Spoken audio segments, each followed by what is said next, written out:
2.2 Planning for Success. Section 2.1 identified the high-level expressions of stakeholder vision. It is now necessary to consider just how that need is likely to be delivered through to a detailed statement of work for the chosen solution. This continuation of the journey involves a number of steps of refinement, exploring objectives, detailed requirements, success criteria, measurable benefits, best value options, scope definition and acceptance criteria for each element of that scope. This work builds a firm foundation for detailed planning.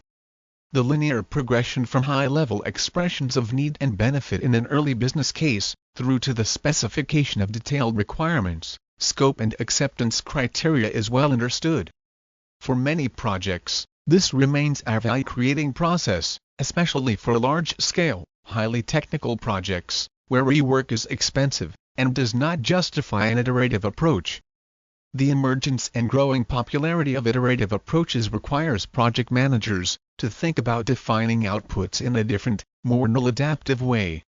The danger, however, is to assume that the approaches designed to build in agility and flexibility do not require the discipline to define some things clearly, for example, benefits that justify the investment or the acceptance criteria for deliverables.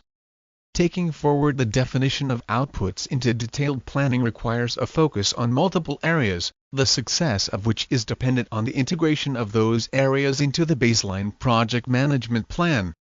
Depending on particular project objectives and the life cycle chosen, different approaches to planning time, resources and cost, in the context of risk, can be adopted.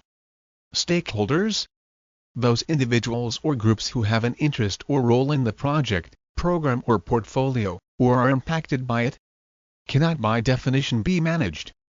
Rather, depending on their stake, and the role that they will ideally play, the people involved in the work, from sponsor to team member, are part of the effort to keep the stakeholder appropriately engaged and influenced to do the right things.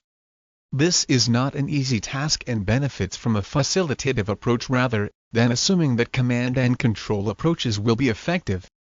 This section continues the learning journey and includes 2.2.1 Stakeholder Engagement, 2.2.2 Communication, 2.2.3 Risk and Issue Management, 2.2.4 Quality Management, 2.2.5 Scope Management. Null.